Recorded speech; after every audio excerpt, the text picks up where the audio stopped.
CEO of RBS Meera Sanyal ji हमारे साथ हैं।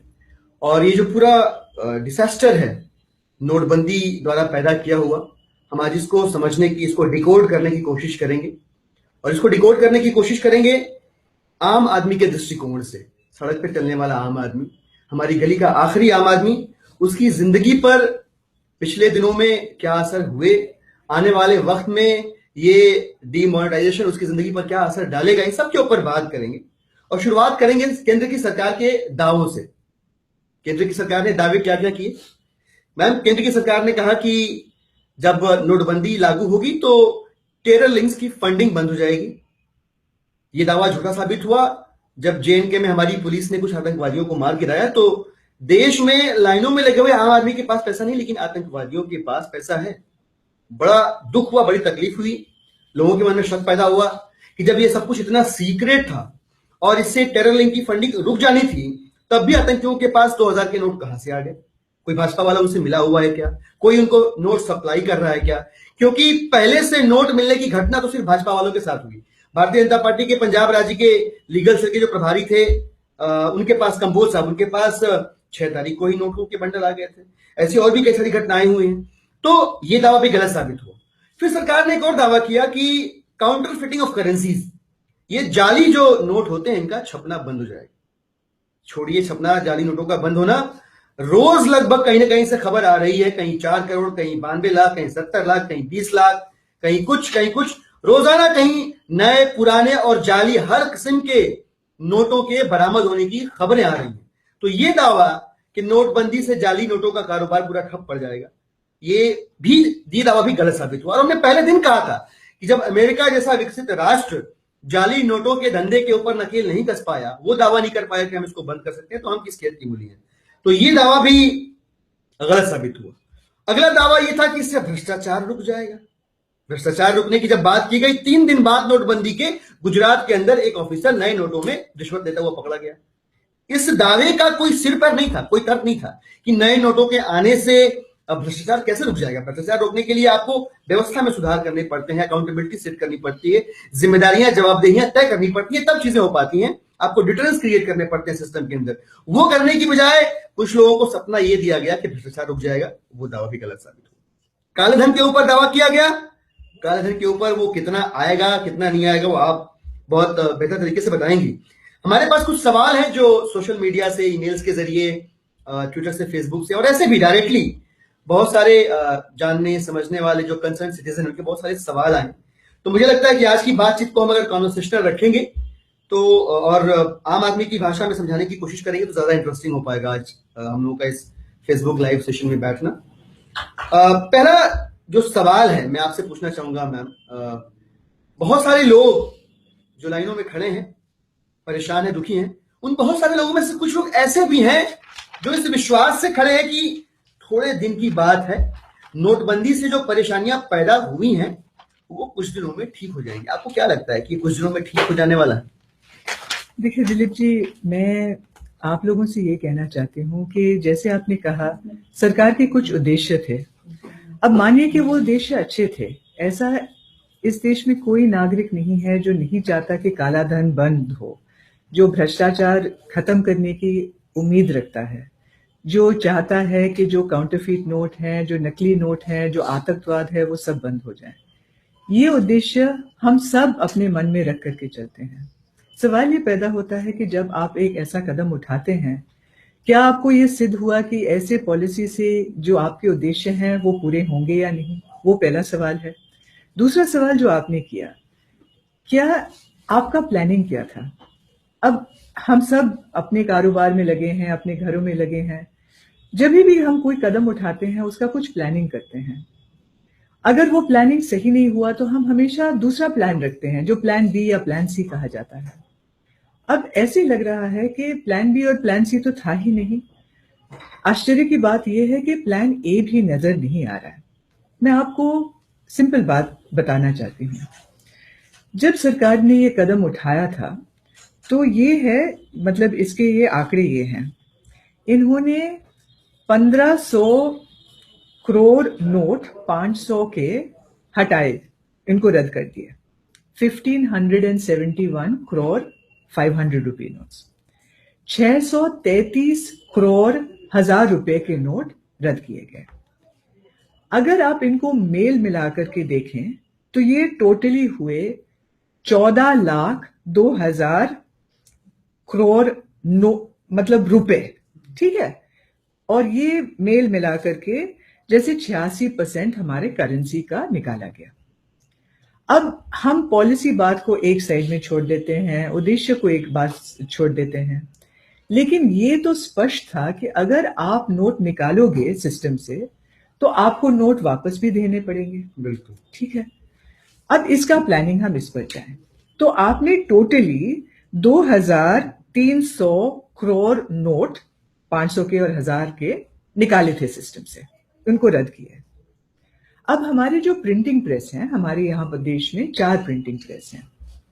2 प्रिंटिंग प्रेस केंद्रीय सरकार के हैं, नासिक और देवस में, और 2 हैं जो राष्ट्रीय रिजर्व बैंक के सब्सिडरी के हैं, जो मैसूर और सालबोनी में है। तो इसका मतलब 4 सिक्योरिटी प्रिंटिंग प्रेसेस हैं।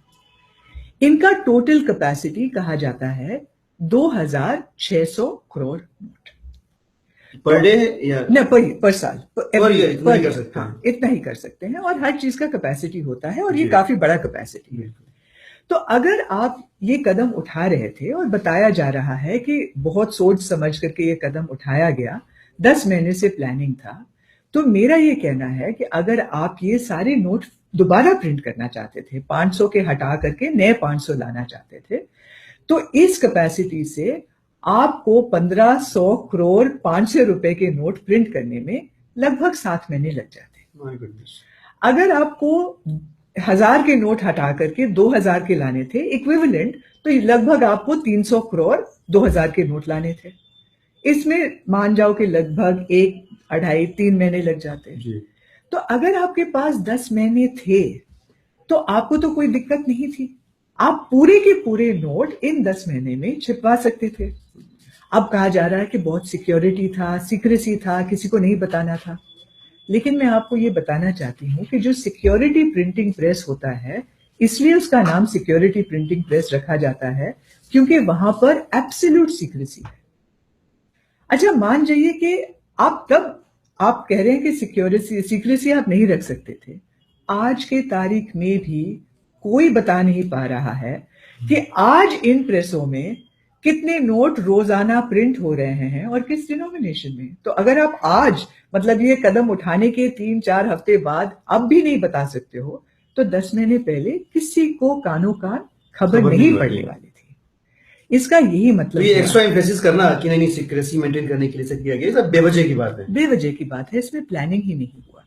दूसरा, मैं प्लानिंग की बात करना चाहती हूँ। देखिए, मतलब हम तू मैं बहुत कर सकते हैं, लेकिन अगर आप ये कदम उठा रहे हैं, लोगों को इतनी परेशानी हो रही है, तो प्लानिंग करना अनिवार्य है, ये मेरा मानना है। अब देखिए, एटीएम हमारे यहाँ पर 2,20,000 करीबन एटीएम है पूरे देश में। आप कह सकते हो बहुत कम है, ज्यादा है, लेकिन ये हमारे पास है। हर एटीएम में कैसेट होता है जिसमें आप नोट डालते हो, और लगभग हर एटीएम में 3 किस्म के कैसेट होते हैं, 100 रुपए के, 500 रुपए के और 1,000 रुपए के, और हर एक कैसेट का साइज थोड़ा अलग होता है। और हर बैंक अपने एटीएम को देख करके हम लोग मॉडल बनाते हैं कि मान जाइए कि हजरतगंज लखनऊ में इतना रोजाना ड्रॉ होता है, हौस खास मार्केट में इतना ड्रॉ होता है, चेन्नई के बाजार में बोइस रोड में इतना ड्रॉ होता है। और हम लोग देखते हैं कि अच्छा इसका यूजेज क्या है, और उसी तरीके से हम लोग स्टैक करते हैं, क्योंकि अगर एटीएम में नोट ना हो तो बैंक की बेइज्जती हो जाती है। तो हम लोग मॉडल बनाते हैं। अब आपने ये प्लान किया था, आपको पता था कि आप 500 के और 1,000 रुपए के नोट हटा रहे हो। अच्छा भैया, आप नए नोट प्रिंट ही करने वाले थे, तो 2,000 का जो नोट आप प्रिंट कर रहे थे, 1,000 के नोट के बराबर उसी के साइज के प्रिंट करते। 500 का जो नया नोट प्रिंट कर रहे थे, इतना सोचने के लिए कोई बहुत ज्यादा प्लानिंग की आवश्यकता नहीं है, बिल्कुल नहीं, बहुत कॉमन सेंस है। अब जो हो रहा है, आपको पूरे एटीएम्स को रिकैलिब्रेट करना पड़ता है, यानी कि आपको 4,40,000 कैसेट बदलने पड़ेंगे, नहीं तो फिर आपका एटीएम डिस्पेंस नहीं कर पाएगा, क्योंकि आप जानते हो 2,000 का जो नोट है 1,000 से कम है। 500 के नोट, मैंने खाली एक 500 का नोट देखा है, लेकिन वो 500 के नोट से छोटा है, इनफैक्ट 100 रुपए के नोट से छोटा है। मैंने भी देखा, उसमें पूंछ निकली हुई थी। तो प्रॉब्लम ये है कि आपने जिस तरीके से प्लानिंग किया है, पहले तो नोट्स नहीं है, दूसरा एटीएम नहीं कैलिब्रेट किया है, तो इसका ये मतलब हुआ कि या तो आपने बिल्कुल ही नहीं सोचा, या तो आपने ये सोच करके कदम उठाया कि पूरा केओस हो जाए। जी। ये बहुत केओस हो रहा है। तो ये कहना, कुछ लोग जो ये कह रहे हैं मैम कि आगे ठीक हो जाएगा, इसकी गुंजाइश नजर आती है? देखिए दिलीप जी, जैसे मैंने आपको बताया, जिस तरीके से मतलब वो आगे कब ठीक होगा ये किसी को पता नहीं, पर ये तो स्पष्ट है। अगर आपने एक 500 का नोट देखा है, मैंने एक 500 का नोट देखा है, आज की तारीख में मुझे पता चला कि कई बैंकों में कोई पैसा नहीं आया। इससे ये स्पष्ट हो रहा है कि करेंसी नोट्स है ही नहीं, बैंकों के पास नहीं है, शायद आरबीआई के पास नहीं है, शायद प्रिंटिंग प्रेस के पास नहीं है। तो आपके उपाय क्या हैं? या तो अगर आपके पास नोट है तो मार्केट में दीजिए, आपके पास नोट नहीं है तो प्लीज बता दीजिए कि कितने नोट आप रोजाना प्रिंट कर रहे हैं, कौन से डिनोमिनेशन में नोट प्रिंट कर रहे हैं, ताकि लोगों के मन में थोड़ा विश्वास आ जाए, इन्फॉर्म कि कब कि पैसे कब आए। नहीं तो रोज लोग जाकर के बैंकों के क्यू में, कतार में खड़े हो रहे हैं, और ये मेरा मानना है कि बिल्कुल सही बात नहीं है। प्रॉब्लम इसमें ये है ना, ट्रस्ट डेफिसिट यहाँ पे भी हो रहा है कि पीएम साहब ने, मोदी जी को सब यकीन करना चाहते हैं, पर मोदी जी ने पहले कहा 3 दिन दो मुझे सब ठीक कर दूंगा, फिर कहा 3 हफ्ते दो सब ठीक कर दूंगा, फिर जेटली साहब आज कहते हैं 50 दिन दो सब ठीक कर दूंगा, फिर 3 महीना दो, फिर 7 दिन दो, फिर 7 साल दो। तो ये स्थिति बड़ी अजीब सी, और ये साबित करती है कि आपकी सिर्फ प्लानिंग ही नहीं, आपकी नीयत भी ठीक नहीं है। ये रोज नए वायदों के साथ, नए वचनों के साथ आना और उन्हें खुद भंग कर देना, गलत कर देना, ये आपके तौर तरीकों पे सवाल खड़े करता है, साथ ही साथ आपकी नीयत पे भी सवाल खड़े करता है। एक और बड़ा इंटरेस्टिंग सवाल है, कोशिश ये हो रही है कि जो यूथ है वो उसको नोटबंदी के फायदे समझाने की कोशिश की जा रही है। मैं ये समझना चाहता हूं कि यूथ को किस बात का कंसर्न होना चाहिए। Forget about politics, forget about what's happening everywhere else. उनकी अपनी, एटलीस्ट हमारा यूथ इतना कंसर्न हो कि किस चीज का, चूंकि देश का भविष्य कहते हैं कि युवा के कंधों पे टिका होता है, तो कौन सी चीज मेरी जिंदगी पे असर रखती है, एटलीस्ट मुझे उसके लिए वरीड होना चाहिए। तो युवाओं के लिए इसमें क्या है? देखिए दिलीप जी, देखिए मैं माँ होने के नाते ये मैं कह सकती हूँ कि मेरे बच्चों के मन में क्या है, हर बच्चे के मन में क्या है। वो चाहता है, वो चाहती है कि मेरा कॉलेज जब खत्म हो जाए, मेरा स्कूल जब खत्म हो जाए, मुझे रोजगारी मिले, मुझे नौकरी मिले, मुझे कोई, और ये भी मैं नहीं कहती हूँ कि सबको नौकरी करना चाहिए, ये भी मैं कहती हूँ कि आप स्टार्टअप कर सकते हैं, आप अपना बिजनेस कर सकते हो, लेकिन आपको गेनफुल एम्प्लॉयमेंट चाहिए, आपको अपना सर उठा करके जीने का हक होना चाहिए, कि आप अपना रोटी कपड़ा मकान आप खुद के कंधे पर ले लो, बल्कि आप माँ बाप से मतलब पैसे मांग कर। तो ये मेरा मानना है, everyone wants to be independent, everyone wants to have gainful employment, ये सबसे बड़ी बात है। और आज की तारीख में देखिए जो स्टेटिस्टिक्स हैं, रोजाना 33,000 युवक वर्कफोर्स में आते हैं। ये मतलब कोई कम छोटी बात नहीं है, 10 लाख लोग हर महीने में, मतलब आप इसका अंदाजा लगाइए। तो ये मेरा मानना है कि अगर हम नेशनल प्रायोरिटी कहते हैं, job creation is the biggest national priority, और मोदी जी भी यही मानते थे। उन्होंने ये कहा था कि हर साल वो 2 करोड़ नए नौकरियां पैदा करेंगे, that was the manifesto promise. और इस बात को मन में रखते हुए लोगों ने सोचा कि हमारे अच्छे दिन आने वाले हैं। अब मेरा इस नोटबंदी से ये मुझे ज्यादा चिंता हो रही है कि रोज हमें खबरें आ रही हैं, लोगों की नौकरियां जा रही हैं, जो दिहाड़ी पर डेली वेज वर्कर्स हैं, उनकी रोजी रोटी कट रही है, रोजाना नौकरियां कम हो रही है, लोगों का पलायन हो रहा है, लोग वापस लौट रहे गांव की ओर लौट रहे। बिल्कुल। और ये मतलब हम इनफॉर्मल सेक्टर की बात कर रहे हैं, फॉर्मल सेक्टर में डिमांड एकदम ठप हो रहा है, बिजनेस ठप हो रहा है। मैंने सुना है 2 बड़े मतलब हमारे देश के 2 बड़े ऑटोमोबाइल कंपनी, वो अब हफ्ते में केवल 3 दिन काम कर रहे हैं।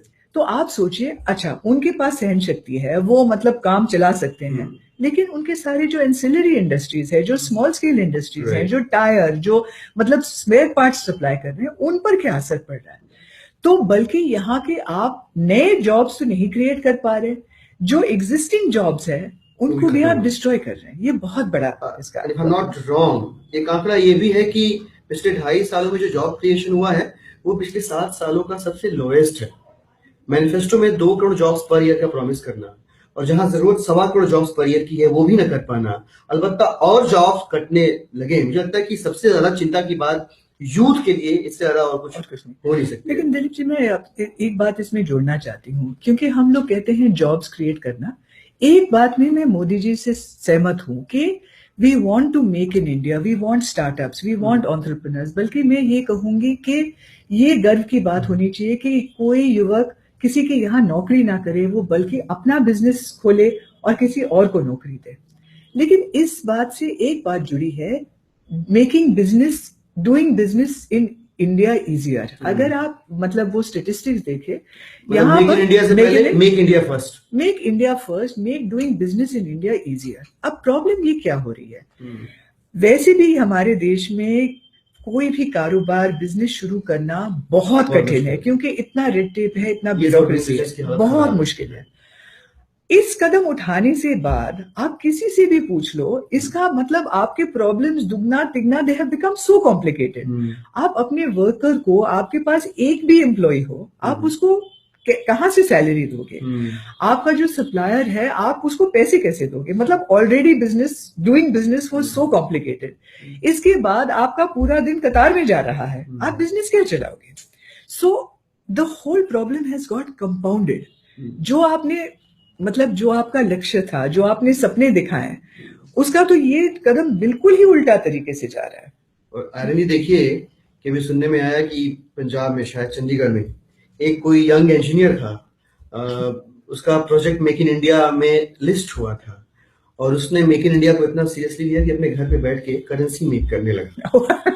उसके यहाँ से लगभग 42 लाख रुपए की काउंटरफिट करेंसी जो है बरामद हुई है। नहीं दिलीप जी, आप तो लाइट नोट पर कह रहे हो, लेकिन बहुत सारे मतलब यंग एंटरप्रेन्योर्स हैं, मैं उनके कई के मेंटर हूँ। एक का मैसेज आया था, व्हाट्सएप पर मैसेज आया था कि मैंने अपने हाउस पर मैंने लोन लेकर के बिजनेस शुरू किया था, मैंने 60 लोगों को एम्प्लॉय किया था, मेरा बिजनेस अब बंद हो रहा है। अब ये देखिए, मतलब बहुत मुश्किल की बात है, बहुत बुरी स्थिति है। मैम, मेक इन इंडिया और सारी बातें हम सुन रहे हैं और हालत इतनी खराब है कि जब आप इंडिया को इस लायक नहीं बनाओगे, कोई यहाँ पे इन्वेस्ट कर सके, कोई बिजनेस स्टार्ट कर सके, तो मेक इन इंडिया का सपना तो वो दूसरा कदम है, वो सब खराब हो जाएगा। एक चीज हम समझना चाह रहे थे मैम कि if it all it has to be done. पहली चीज तो ये है कि मुझे लगता है कि हम हर जगह डीमोनेटाइजेशन कह रहे हैं, पर ये कोई नोटबंदी नहीं हुई है, कोई विमुद्रीकरण नहीं हुआ है, ये किस्म का करेंसी स्वैप है। आपने एक किस्म के नोट हटाए, उसी डिनोमिनेशन के अलग डिजाइन के नए किस्म के नोट दोबारा आप इंट्रोड्यूस कर रहे हैं, तो ये करेंसी स्वैप है। If it all it has to be done, अगर ये होना ही था तो इसका सबसे बेहतरीन तरीका क्या हो सकता था? मोटा मोटा अगर आप एक्सप्लेन कर सकें ताकि आम आदमी समझ सके, नॉर्मल लोग समझ सके कि ये जो नोटबंदी हुई सो कॉल्ड, अगर ये होनी थी तो उसको सही से करने का तरीका क्या होता? बिल्कुल।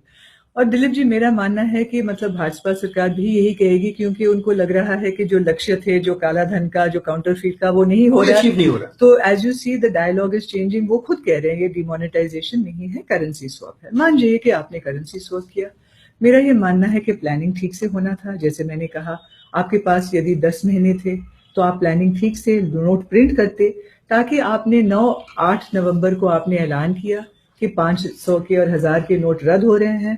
2 दिन के बाद, 1 दिन के बाद, 3 दिन के बाद, जितना वक्त आपको लगे, प्रिंटिंग प्रेस से करेंसी चेस्ट में लाना, करेंसी चेस्ट में बैंकों में लाना। लोगों के हाथ में पैसा होना चाहिए था, क्योंकि ये आपके अपने पैसे हैं जो आप बैंक में जमा कर रहे हैं। तो आपका पूरा हक बनता है कि आप अपना पैसा विड्रॉ करें, चाहे आप किसी भी वजह से विड्रॉ करना चाहते हैं। आज की तारीख में किसी को पैसे नहीं मिल रहे हैं। दूसरा, जैसे मैंने एटीएम के बारे में कहा। लेकिन तीसरा, और ये बहुत जरूरी है, जब आप एक करेंसी नोट को देखते हो, उस पर लिखा है I promise to pay the bearer the sum of ₹10 मैं ₹10 अदा करने का वचन देता हूँ। ठीक है, और वो आरबीआई गवर्नर साइन करते हैं।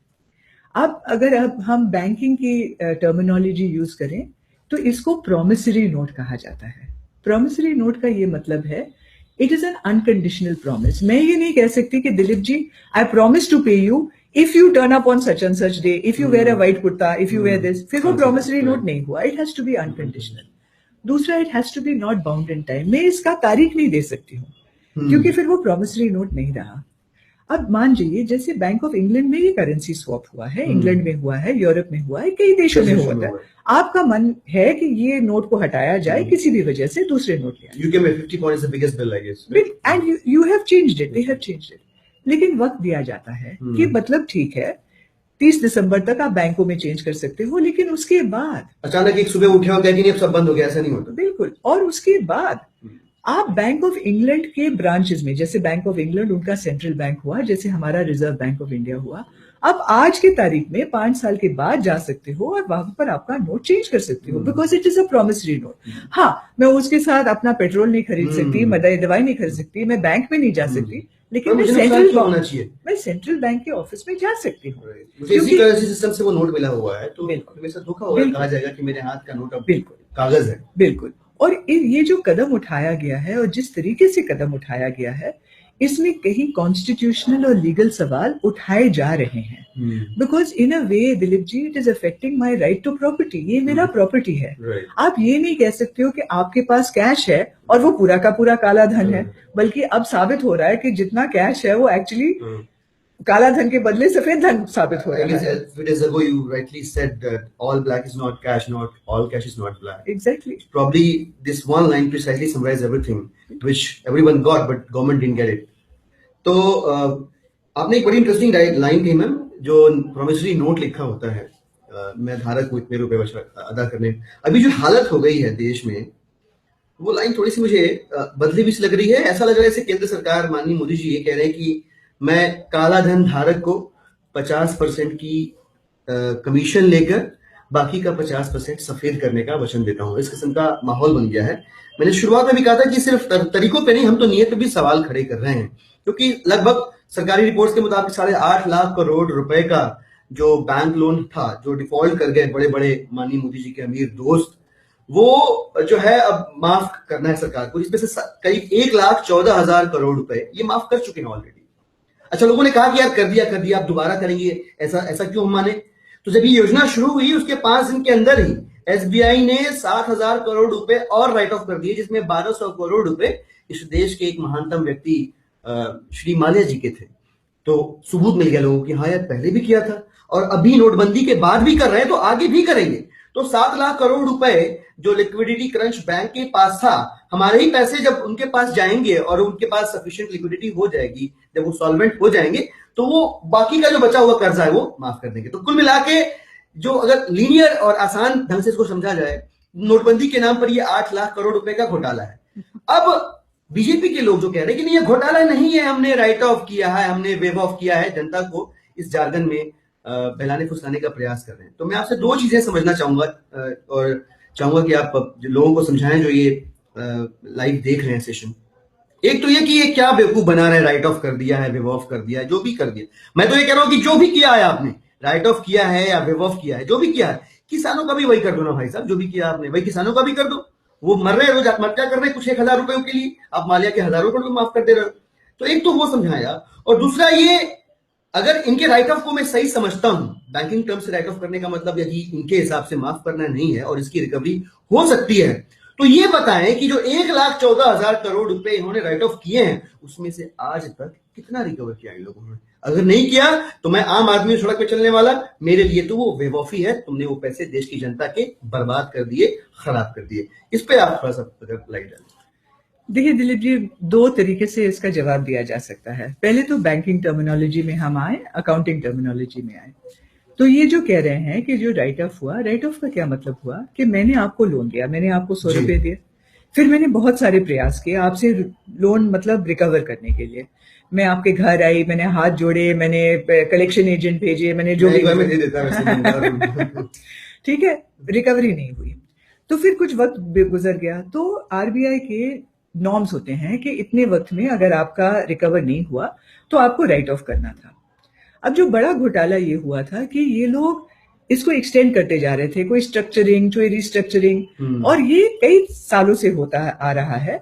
और लोन ये लिया, नहीं वापस किया, फिर लोन ले लिया। फिर लोन ले लिया, फिर उसको एक्सटेंड कर लिया, 25 साल का कर दिया, इसका कर दिया, उसका कर दिया, फलान कर दिया।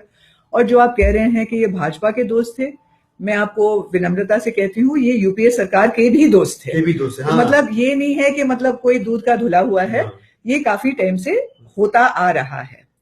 अच्छा, ये सब हुआ जब मतलब जो पूर्व जो गवर्नर थे रघुराम राजन, उन्होंने कहा ये सब बंद करो, ये लोगों को मतलब ये बेकाबे में मत डालो, ये लोन बैड हो चुके हैं, these are non performing assets, इनको आपने राइट ऑफ करना ही है as per good banking prudence. तो फिर ये पोल खुल गई, तो फिर उनको राइट ऑफ करना पड़ा। ठीक है, राइट ऑफ का मतलब है मैंने अपने बुक्स में लिख दिया कि ये लोन रिकवर नहीं हो रहा है मुझसे, ये बैड डेट है और मेरे हिसाब से नहीं रिकवर होगा, इसलिए मेरे बुक से ये राइट ऑफ हो चुका है। वेवर का ये मतलब होता है कि सरकार आकर के कहता है कि ये जो लोन है इसको कभी रिकवर करने की हम प्रयास ही नहीं करें। तो जो भाजपा के जो स्पोक्स पर्सन है वो कह रहे हैं राइट ऑफ और वेवर में फर्क है। ये बिल्कुल सही है, राइट ऑफ और वेवर में टेक्निकली फर्क है। लेकिन जो आपने सवाल पूछा, अगर आपकी नियत, अभी ये नियत की बात होगी, अभी आपकी नियत क्या है? अगर आप रिकवर करना चाहते हैं तो उसका सबूत बताइए ना भैया। अगर मैंने तो राइट ऑफ कर दिया, लेकिन फिर वो कह रहे हैं नहीं नहीं वो जरूर आएंगे, आपके घर में आएंगे, आपका घर ले लेंगे। अब आपने माल्या जी का नाम लिया, वैसे मैं किसी का नाम नहीं लेना चाहती हूँ, लेकिन आज के अखबारों में पढ़ा था। देखिए वो तो लोन ले चुके, वो तो अब इस देश में नहीं है, लेकिन बैंक ने उनके जो भी एसेट यहाँ पर थे, उनके घर, उनके ऑफिस, उनको सीज कर। वो देश में नहीं है, सुरक्षित है जहां भी है और ऐश कर रहे हैं, king of time still enjoying because of blessings of BJP. Anyway, ठीक है, जो भी है जहां पर भी है, जब लेकिन उनका घर है। तो आज उनका जो आलीशान मकान, उनका घर है गोवा में, बहुत आलीशान मकान है। आज के अखबार में ये पढ़ा है कि जिन बैंकों ने उसको बेचना चाहा, उनके पास एक बिड भी नहीं आया है। अब आप बताइए कि आज की तारीख में आप उनका घर भी नहीं बेच पा रहे हैं, आप मतलब चंद करोड़ भी नहीं वापस रिकवर कर पा रहे हैं, तो आप 7,000 8,000 करोड़ कैसे रिकवर करेंगे? बात यही है। तो प्रिसाइजली अगर इसको मैं थोड़ा सा अगर समराइज करूं कि जब उनके बुक्स ऑफ अकाउंट में राइट ऑफ नहीं लिखा हुआ था, तब तो वो रिकवर कर नहीं पा रहे थे, तब तो वो पैसा ले नहीं आ पा रहे थे। जब लिख दिया तो वैसे भी उनकी चिंता खत्म हो गई कि हमने तो बैंकिंग प्रूडेंस को सलाम करते हुए, उसका सम्मान करते हुए हमने इस अमाउंट को राइट ऑफ कर दिया अपने यहां से, अब चिंता ही खत्म है, टेंशन ही खत्म है। तो bottom line remains the same, there is no difference, if it is not recovered there is no difference between waive off and write off. तो ये बेवकूफ बनाने वाली बातें हैं जनता को, और दरअसल ये काले धन के रंग को सफेद करने के लिए एक योजना लाई गई है। और दिलीप जी, मैं एक और बात भी कहना चाहती हूँ, आप दिलीप जी की बात पर और मेरी बात पर मत जाइए। इसमें हमारे जो सुप्रीम कोर्ट है, उन्होंने भी ये बहुत स्पष्ट तरीके से कहा है। उन्होंने भी ये कहा है कि ये बिल्कुल देश की जनता के साथ गलत हो रहा है, जो आप कर रहे हैं गलत हो रहा है। नाम तक मांगे, नाम दीजिए जिन लोगों के आप ये लोन माफ कर रहे हैं। और ये सो कॉल्ड ट्रांसपेरेंट और काला धन से लड़ने वाली सरकार अभी वो नाम उजागर करने को भी तैयार नहीं है। और मैं सभी साथियों को एक बार फिर से बताना चाहूंगा कि ये जो सो कॉल्ड ट्रांसपेरेंट सरकार है, जो काले धन से अपने इस काले तरीके से लड़ने की कोशिश कर रही है, ये सरकार उन 6 पॉलिटिकल पार्टीज में से है जो आरटीआई के अंदर नहीं आना चाहती और जिनकी 70% फंडिंग का, पॉलिटिकल फंडिंग का सोर्स का आता पता नहीं है। और दिल्ली हाईकोर्ट ने इसी सरकार को, केंद्र की सरकार को, बीजेपी की सरकार को फॉरेन फंडिंग के मामले में वेदांतक रूप से इंडाइट किया हुआ है। तो ये उस सरकार के 3 चारित्रिक गुण थे जो मैं आपको बता रहा हूं। और ये लोग दावे करते हैं कि ये ट्रांसपेरेंट हैं। और तो हमारी तरफ गांव में कहावत कही जाती है कि सूप तो सूप चलने में बोले जिसके 72 छेद, एक तो करेला ऊपर से नीम चढ़ा। आगे आते हैं हम। मैम, एक और सवाल पूछा जा रहा है कि काले धन को लेकर बहुत सारे आंकड़े फ्लोट कर रहे हैं और अलग अलग सोर्सेज से आ रहे हैं आंकड़े। मोटा मोटा ये काला धन जिसको हम सब ढूंढ रहे हैं, कुछ लोग 15 लाख रुपए अपने अकाउंट में आने के फॉर्म में ढूंढ रहे हैं, कुछ लोग किसी और फॉर्म में ढूंढ रहे हैं। तो काला धन मतलब कब आएगा, अगर आएगा भी तो है, कितना है, कहाँ है, कब आएगा और कैसे आएगा, इसकी कोई सूरत नजर आ रही है? देखिए दिलीप जी, ये हम लोग इसको अगर हम पॉलिटिकल बात को अलग रखें, हम लोग सिंपली नंबर्स पर जाए, मैथमेटिक्स पर जाए। जितना करेंसी विड्रॉ किया गया था आरबीआई के डेटा से, वो था 14 लाख करोड़। 14 लाख करोड़ रुपए, ठीक आप है। मान करके चलिए। तो अगर ये सिंपल सी बात है, अगर बहुत सारा काला धन था या कम भी काला धन था, जी।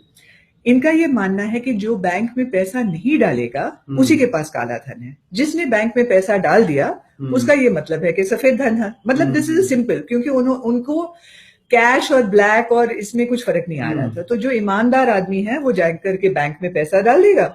वो कह रहे हैं ना कि अगर आप ईमानदार हो तो जाकर बैंक में क्यों आप घबरा क्यों रहे हैं। अच्छा, तो ये प्लानिंग ये था या सोच ये थी कि इस 14 लाख करोड़ में से लगभग 3-4 लाख करोड़ मतलब गंगा में डुबा दिया जाएगा, जला दिया जाएगा, वापस नहीं आएगा, क्योंकि जिसके पास काला धन है वो बहुत घबरा जाएगा, वो आगे नहीं आएगा और वो मतलब खत्म हो जाएगी। अच्छा, अफसोस की बात या मैथमेटिक्स की बात ये है कि 3 दिसंबर तक ये जो डेटा आरबीआई से निकल रही है कि बैंकों में 12.6 लाख करोड़ ऑलरेडी जमा किए गए हैं। तो इसका अभी हमारे पास लगभग 3 हफ्ते और भी हैं।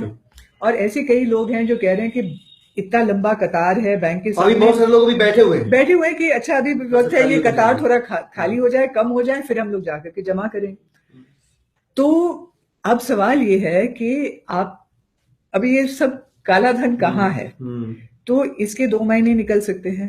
एक तो काला धन था ही नहीं, और वो आप भी जानते हैं और मैं भी जानती हूँ वो सच नहीं है। मतलब काला धन था और है, और ये रोज के रोज खबरें निकल रही हैं कि एक whole new industry, whole new black industry, कमीशनखोरी की एक पैरेलल इकोनॉमी क्रिएट हो गई है। बिल्कुल। तो इसका ये मतलब हुआ या तो ब्लैक मनी था ही नहीं, या तो जो पूरा ब्लैक मनी था वो रोजाना कन्वर्ट होके बैंकों में आ रहा है और वो व्हाइट मनी हो गया। तो इनफैक्ट ये मैं मानती हूं कि ये एक्चुअली बहुत नेगेटिव हो गया है, क्योंकि आपने जो पहले काला धन कमा रहे थे वो कुछ लोग थे, अभी आपने एक वाइड स्प्रेड कॉटेज इंडस्ट्री बना दिया है कि हर कोई आकर के जुगाड़ कर रहा है और जाकर के ब्लैक को व्हाइट, व्हाइट को ब्लैक कर रहा है। 100 रुपए 20 रुपए का कमीशन देने पे अगर 80 रुपए मुझे मिल रहे हैं, तो 100 रुपये में 80 रुपए मेरे पास अभी भी अगर काला धन था तो अभी भी काला धन है, और 20 रुपए का काला धन किसी और के पास चला गया, क्योंकि वो तो कमाई तो दिखाएगा नहीं। नहीं सर, आपका काला धन अभी सफेद हो गया ना, it become white, it is coming to your bank account, right? ठीक है। और 20% के बाद 35 हुआ, 35 के बाद 40 हुआ, फिर सरकार ने सोचा कि इन दलालों को टफ कंपटीशन देना पड़ेगा, 50% में अपनी दुकान खोली और खुद काले को सफेद करने लगे। ये बड़ा इंटरेस्टिंग रहा। एनीवेज, तो एक और चीज बड़ी धीरे धीरे बहुत सटल तरीके से करने की कोशिश की जा रही है। So basically coming back to the original question कि काला धन कब आएगा, कैसे आएगा, एक रफ एस्टिमेट ये भी कहता है कि टोटल जो ब्लैक मनी का कैलकुलेशन है इंडिया के पर्सपेक्टिव में, वो 4-5% इंडिया में है और 96% बाहर है। ये विदेशों वाले काला धन की कोई बात करते हुए दिख नहीं रहा, जबकि मोदी जी जो चुनाव के पहले वायदे करते थे उसमें देश के अंदर वाला काला धन लेके आऊंगा। अगर उन चुनावी भाषणों में मोदी जी ये कहते कि चाची, काकी, दादी, ये जो आप लोग बैठी हैं, मैं आपके घर में चावल के डब्बे में जो काला धन रखा हुआ है वो निकाल के आप ही के अकाउंट में जमा करवा दूंगा, तो इनको एक आदमी वोट नहीं करता। इन्होंने कहा कि नहीं, हमारे देश का पैसा लूट कर खसोट कर विदेशों में जमा किया गया, हम वो लेकर आएंगे और आपके अकाउंट में जमा करवाएंगे। उसके ऊपर अभी भारतीय जनता पार्टी एक लाइन बोलने को तैयार नहीं है। भाजपा का कोई भी नेता, काले धन के खिलाफ लड़ने वाला भाजपा का कोई भी हितैषी एक लाइन बोलने को तैयार नहीं। ये बहुत दुखद है, बहुत दुर्भाग्यपूर्ण है, और लोग चीटेड फील कर रहे हैं, दिल से बहुत उनको लग रहा है कि धोखा हुआ है उनके साथ। लेकिन दिलीप जी, मैं इसके बारे में एक मतलब फिर भी आपको पॉलिटिकल बात से हट करके बैंकिंग बात में आना चाहती हूँ। मान जाइए कि आपका काला धन है, आप हवाला द्वारा ये काले धन को आप बाहर भेज देते हो, आप स्विस बैंक में भेजते हो। अच्छा, ये मानते हैं कि इनके पास स्विस बैंकों में जिनका नाम था उनको दिया गया है, पैनामा पेपर्स में इनका जिनका नाम था वो दिया गया है, फिर भी इन्होंने कोई कार्रवाई नहीं उठाई। लेकिन मैं ये आपको बात समझाना चाहती हूँ कि अगर आप स्विस बैंक में पैसे रखते हो, अब जो स्विस बैंक के नियम है वो भी बदल रहे हैं, क्योंकि लोग मानते हैं कि जो काला धन का जो बीमारी है हमारे देश में ही नहीं है। और ये मैं भी आपको बात बताना चाहती हूँ, ऐसा ऐलान किया जा रहा है कि खाली इंडिया में भ्रष्टाचार है, खाली भारत में भ्रष्टाचार है और हमारे पास ही काला धन है। ऐसा नहीं है, हर देश में होता है जी, हर देश में भ्रष्टाचार होता है, हर देश में काला धन होता है, और इसका बहुत सारा पैसा स्विस बैंकों में जा रहा था। और बहुत सरकारों ने बहुत कड़ी कदम उठाई है और स्विस बैंकों को कहा है कि भैया जिसका पैसा आपके पास है आपको उनका नाम बताना होगा। तो इसका क्या मतलब हुआ, अगर किसी के पास बहुत सारा पैसा स्विस बैंक में रखा था तो आप जल्दी से उसको कन्वर्ट करके और कहीं ले आते। और इसका एक बहुत आसान तरीका हमारी सरकार ने बनाया हुआ है, जो हम उसको कहते हैं मॉरिशस रूट, और पार्टिसिपेटरी नोट्स द्वारा पैसा वापस आ जाता है हमारे देश में, काला से कन्वर्ट होकर के सफेद। अब ये मॉरिशस का रूट ये थोड़ा टेक्निकल है, लेकिन मैं आपको स्पष्ट शब्दों में बताना चाहती हूँ, जितना हमारे देश में फॉरेन डायरेक्ट इन्वेस्टमेंट हुआ है पिछले 5 सालों में, 33% मॉरिशस से आया हुआ है, सब बेनामी शेल कंपनी से। अच्छा, अगर आप इसको रोकना चाहते थे, सब जानते हैं कि ये बहुत बड़ा मनी लॉन्ड्रिंग का रूट है, तो आप मॉरिशस रूट को रोक देते। नोटबंदी के 2 दिन पहले मॉरिशस ट्रीटी को एक्सटेंड किया गया है 3 साल के लिए। अब आप मुझे बताएं, आप इसका ये अनुमान को पता नहीं है। आप इसका अनुमान अभी आप खुद लगा दीजिए कि आपका इरादा क्या है, वो आप बताएं कि आपका इरादा क्या है। चोर से कहो कि चोरी करो, साहूकार से कहो कि जागते रहो, ये अगर इसको हम समराइज करें तो। मैम, एक और इंटरेस्टिंग डेवलपमेंट हो रहा है, ये सारे नोटबंदी और नोटबंदी के नाम पर जो 8 लाख करोड़ रुपए का घोटाला हुआ, उसमें डिबेट को शिफ्ट करने की, बहुत सोच समझ के डिबेट को शिफ्ट करने की कोशिश की जा रही है। जहां पूरी बात शुरू हुई थी काले धन से, टेरर लिंक की फंडिंग को रोकने से, जालसाजी रोकने से और भ्रष्टाचार से लड़ने से, अब जब वो होता हुआ नहीं दिखा सरकार को, जब मोदी जी को लगा कि मेरा अर्थशास्त्र अब अनर्थशास्त्र में परिवर्तित हो गया है, ऐसे में अब एक नया नैरेटिव देने की कोशिश की जा रही है कैशलेस इकोनॉमी की। इंडिया का जो स्पेंडिंग बिहेवियर है उसके कंटेक्स्ट में आप क्या कहेंगी? कैशलेस इकोनॉमी को के डिबेट को एक तो जबरदस्ती फोर्सफुली शिफ्ट करने की कोशिश करना, do you think it's basically another attempt of the government to save his own face, या कुछ और है? देखिए, एक तरह से अभी cashless seems to be essential, क्योंकि कैश है ही नहीं, मतलब पता ही नहीं है कि कैश कब आएगा, तो इट हैज बिकम मैं समझाता हूँ कि मोदी जी के जो दोस्त हैं वो कैश से लेस हो गए, मतलब बहुत सारा कैश उनके पास आ गया और बाकी की जनता वो कैश लेस हो गई। तो ये तो है कि मतलब अगर इकोनॉमी को चलना है, अगर वित्त को चलना है, तो किसी साधन से हमें चलाना होगा। So now it is becoming imperative, क्योंकि पता ही नहीं है कि कैश कब आएगा। लेकिन बैंकर होने के नाते मैं ये मानती हूँ कि कैशलेस इकोनॉमी, डिजिटल इकोनॉमी एक अच्छा कदम है। ये भी मैं कहना चाहती हूँ कि इंडिया का जो इकोनॉमी है, 98%, 70%, 80%, जो भी आप अंदाज लगाएं, एक बहुत बड़ा कैश इकोनॉमी है और इसमें कोई हर्ज नहीं है, because all cash is not black and all black is not cash. ऐसे कई लोग हैं, जैसे हमारे किसान भाई हैं, जैसे जिसका भी आमदनी 2.5 लाख से कम है, उसका पूरा इनकम कैश में हो सकता है और वाइट हो सकता है, क्योंकि उसको टैक्स भरने की जरूरत नहीं है। So the cash economy is a very big part. दूसरा जो कैश है वो वर्किंग कैपिटल में जाता है, ऐसा नहीं है कि हम अपने मैट्रेस के नीचे हम दबा करके रख रहे हैं। लोगों को ये समझना जरूरी है। अभी आपने ये पूरा कैश निकाल दिया है, ठीक है, आप कैशलेस करना चाहते हैं।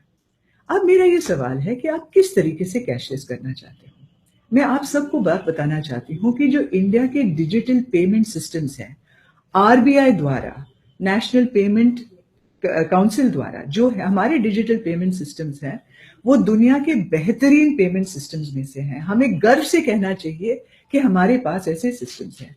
आप सभी ने कभी ना कभी एनईएफटी का ट्रांजैक्शन किया होगा, आरटीजीएस का ट्रांजैक्शन किया होगा, और आपने आईएमपीएस मोबाइल पेमेंट सिस्टम का नाम जरूर सुना होगा।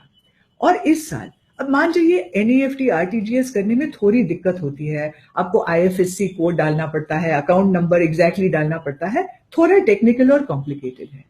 इसलिए रिजर्व बैंक ऑफ इंडिया ने हमारे इस साल अप्रैल 2016 में यूपीआई का ऐप जारी किया था।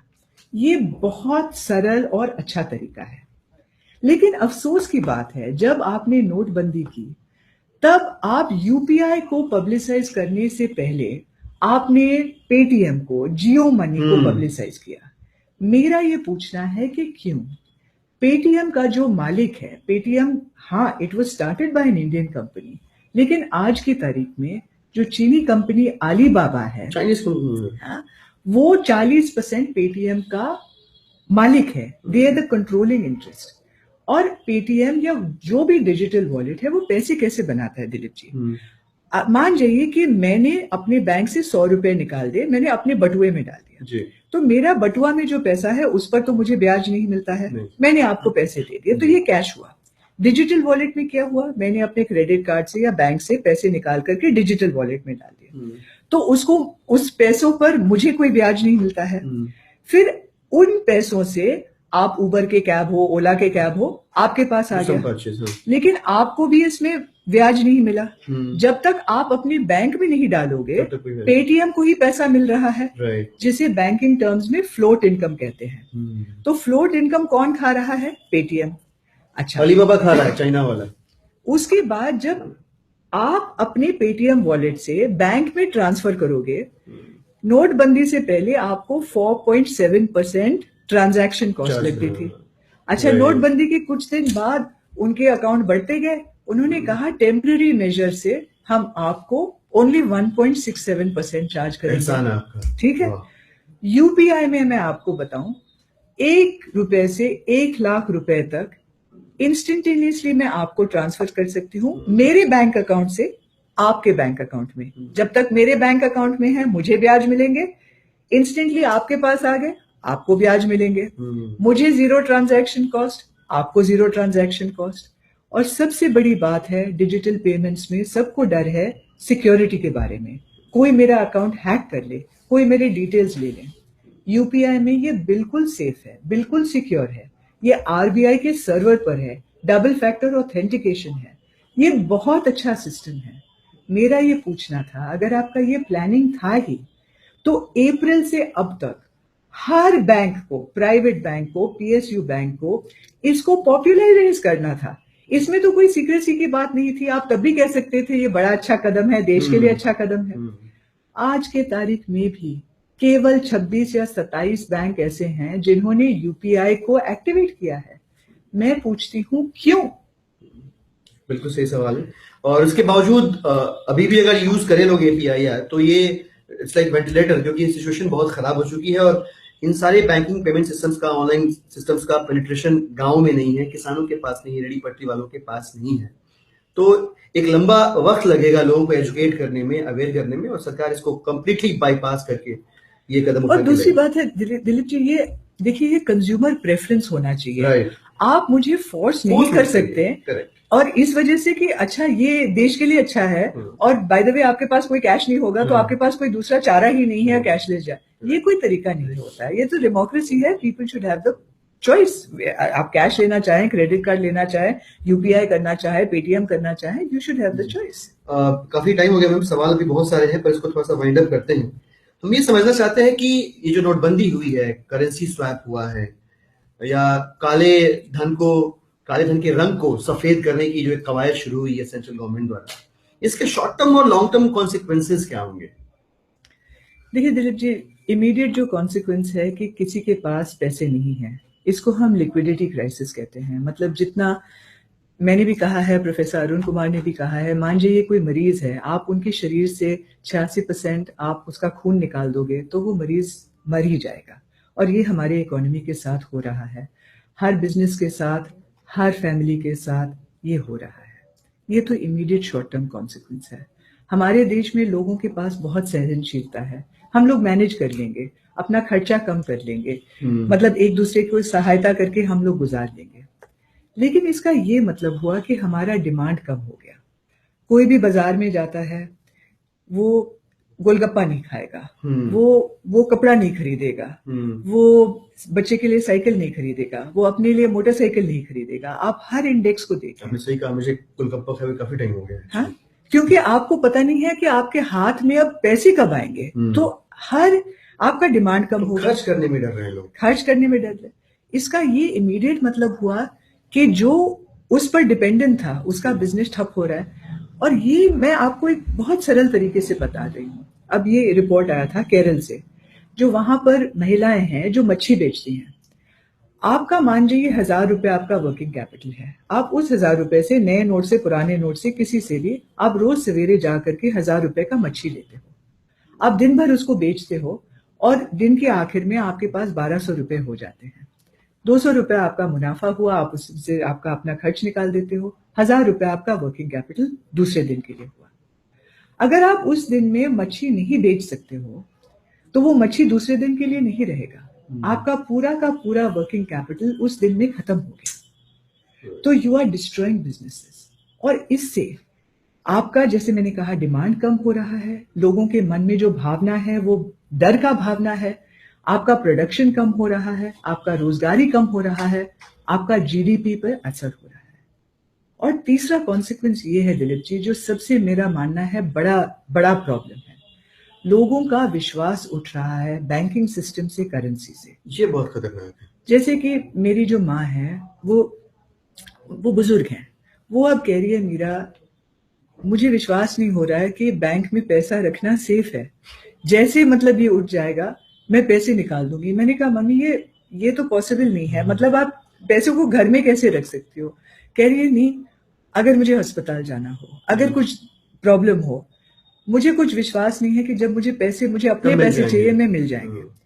और उसके बावजूद अब जो हमारा करेंसी नोट है, अब किसी ने ये मुझे कहा कि, और माँ ने मुझे कहा कि मैं 2000 का नोट नहीं रखूंगी। मैंने कहा अच्छा, नहीं लोग छुट्टा दे देंगे, थोड़ी दिन की बात है। उसने कहा नहीं, छुट्टे के नहीं, लोग कह रहे हैं इसका रंग जा रहा है, 3 साल के अंदर अंदर ये पूरा वाइट हो जाएगा, ये इसकी साजिश है इसमें, मतलब। तो लोगों के मन में अब जो भावना है वो भय की भावना है, उनका विश्वास उठ रहा है, और ये बहुत हानिकारक है। बिल्कुल, जिस देश की जनता का अपनी ही मुद्रा प्रणाली से विश्वास उठ जाए, मुझे लगता है कि एक फाइनेंशियल एनार्की टाइप सी सिचुएशन क्रिएट होगी। काफी सारे सवाल अभी रह गए हैं, पर मुझे लगता है कि यहाँ पे हमको रुकना पड़ेगा। बहुत बहुत शुक्रिया मैम आपका। अभी भी मुझे लगता है कि एक बहुत इंपॉर्टेंट क्वेश्चन, ये जो नोटबंदी के नाम पे 8 लाख करोड़ रुपए का घोटाला हुआ है, इसको जस्टिफाई करने वाला कोई नहीं है। हम बार बार गुजारिश कर रहे हैं कि माननीय मोदी जी के बड़े बड़े उद्योगपतियों से जो लेन देन के रिश्ते हैं, बिरला के यहाँ रेड मारी गई, आईटी डिपार्टमेंट ने रेड मारी, वहां पे कागज मिले 25 करोड़ रुपए के देने की बात आई कैश में। सहारा ग्रुप के यहाँ रेड मारी गई, आईटी डिपार्टमेंट के पास कागज है इसके, वहां 40.1 करोड़ रुपए जो है कैश में गुजरात के द देन चीफ मिनिस्टर माननीय मोदी जी को देने की बात आई है। इसकी जब जांच की बात की जाती है तो भारतीय जनता पार्टी के नेता अगल बगल झांकने लगते हैं। तो ये अब स्पष्ट होता जा रहा है कि इस देश की जनता को बेवकूफ बनाने की कवायद है ये नोटबंदी का काला कानून, और सीधा सीधा अपने अमीर दोस्तों के काले धन को सफेद करने का एक अभियान चलाया था माननीय मोदी जी ने। ऐसा अगर नहीं होता तो भारतीय जनता पार्टी का कोई भी नेता इस सवाल के जवाब में चुप्पी नहीं साधता कि आखिर कब इस देश का आम आदमी पहले की तरह बिना किसी शर्त के 30 दिसंबर के बाद अपने पैसे वापस वैसे ही निकाल पाएगा जैसे इस नोटबंदी के काले कानून के आने के बाद निकाल पाता था। बहुत बहुत शुक्रिया मैम। आई एम श्योर जिन लोगों ने ये पूरा सेशन देखा है उनको अच्छा लगेगा। उनको अच्छा लगे तो